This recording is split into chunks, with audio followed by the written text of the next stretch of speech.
Salam sejahtera Malaysia, denyut nadi suara rakyat bergema di channel ini. Jangan lupa tekan butang subscribe, like dan share. Malaysia kita punya, cintai Malaysiaku, kita jaga kita.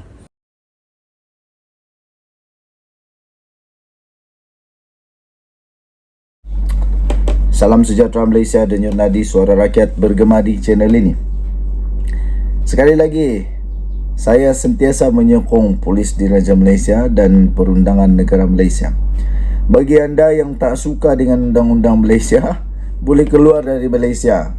Pertama. Kedua, bagi anda yang hanya bercita-cita untuk menghancurkan undang-undang di Malaysia, hanya untuk membuat huru-hara di Malaysia, lebih baik keluar Malaysia, jangan tinggal di Malaysia. Negara Malaysia negara yang cukup berdaulat. Okey? Jangan sampai buat kesalahan di Malaysia, lepas itu cuba pula mengugut lagi tu. Cuba pula mengugut polis. Ingat polis Malaysia apa? Penakut? Tidaklah. Polis Malaysia berani. Terbaik. Ini terjadi di Pulau Pinang, sehingga Ketua Polis Pulau Pinang berkata, saya tidak akan tunduk dengan ugutan.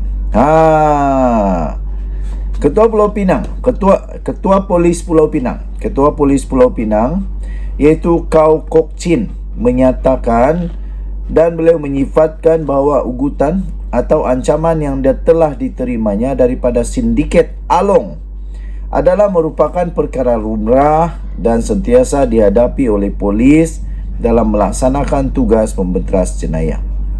Dia berkata tidak akan tunduk dengan ugutan atau ancaman oleh mana-mana sindiket haram terhadapnya. Beliau turut berkata, sebagai Ketua Polis Pulau Pinang, berkata saya dan polis kontijen Pulau Pinang tidak akan berkompromi atau bersekongkol dengan mana-mana pihak yang menjalankan kegiatan haram yang menyalahi undang-undang. Demikian katanya dalam satu kenyataan pada semalam. Katanya pihaknya juga akan terus mengambil tindakan yang tegas terhadap mereka yang mengugut. Bagi mereka yang mengugut atau mengancam dirinya maupun polis kontijen Pulau Pinang. Mungkin kamu mau ugut polis, tapi kamu tahukah yang kamu ugut itu polis? Aduh, kalau budak kecil kena ugut, okey. Tapi ini ketua polis. Aduh, memang kamu kena lah kali ini. Kau berkata demikian bagi mengulas berhubung laporan polis yang tular mengenai dia telah menerima surat ugutan daripada sekumpulan Along yang mengugutnya agar tidak mengambil tindakan terhadap mereka. Difahamkan Ketua Polis Pulau Pinang itu menerima surat itu yang dihantar ke pejabatnya pada Khamis yang lalu.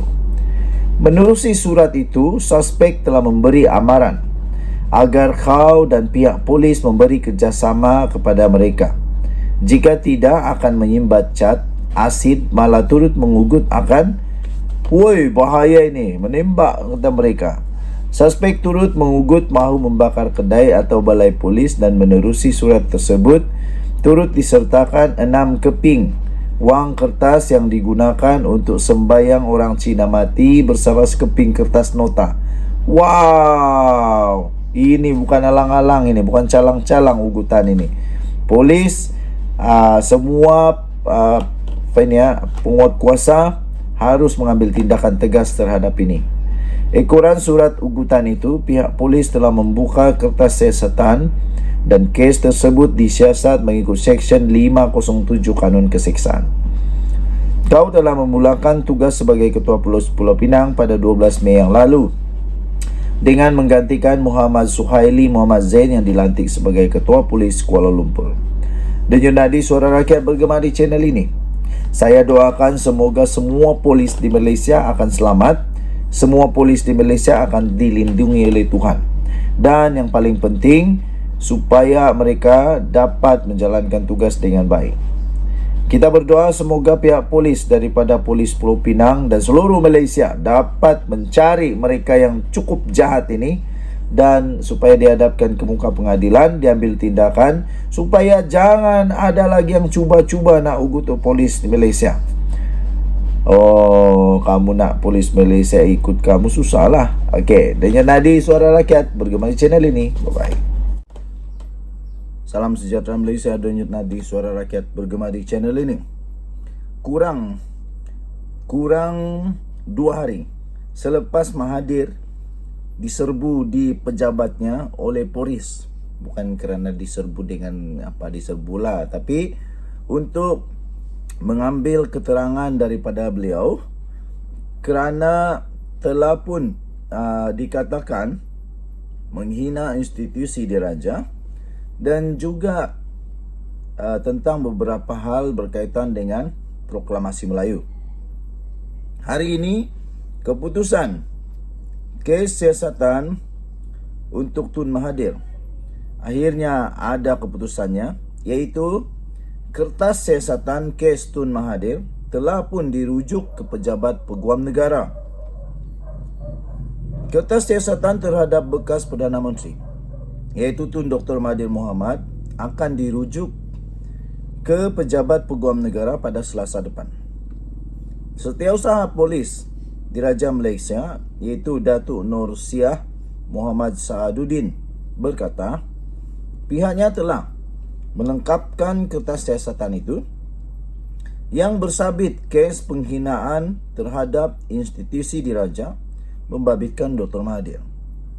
Tuan-tuan dan puan-puan yang dihormati sekalian, kalau Peguam Negara dapati memang beliau dengan sengaja telah membuat penghinaan terhadap institusi diraja, beliau buat kali pertamanya dalam sejarah Tun Mahathir akan didakwa di mahkamah. Buat pertama kalinya orang yang dikatakan kebal ini akan didakwa di mahkamah. Dan saya sangat-sangat sangat-sangat menyokong tindakan daripada polis diraja Malaysia ataupun daripada perundangan negara Malaysia, kerana pada pendapat saya nothing is above the law. Undang-undang menyatakan bahawa kita harus menghormati institusi diraja Malaysia, Melayu.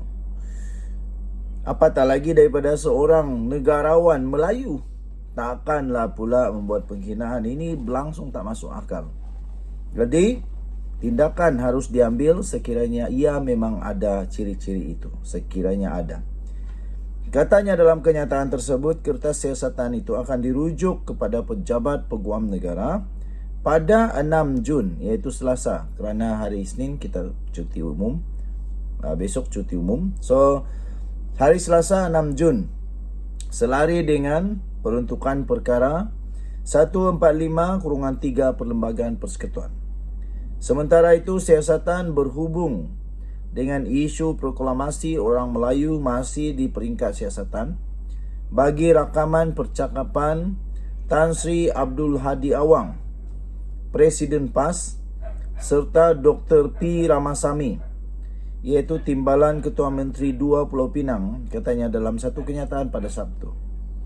Pada Jumaat yang lalu, Unit Siasatan Jenayah Terkelas USJT D5 Bukit Aman telah pun merakamkan percakapan daripada Dr. Mahathir pada jam 10.30 pagi di Yayasan Al-Bukhari, Kuala Lumpur.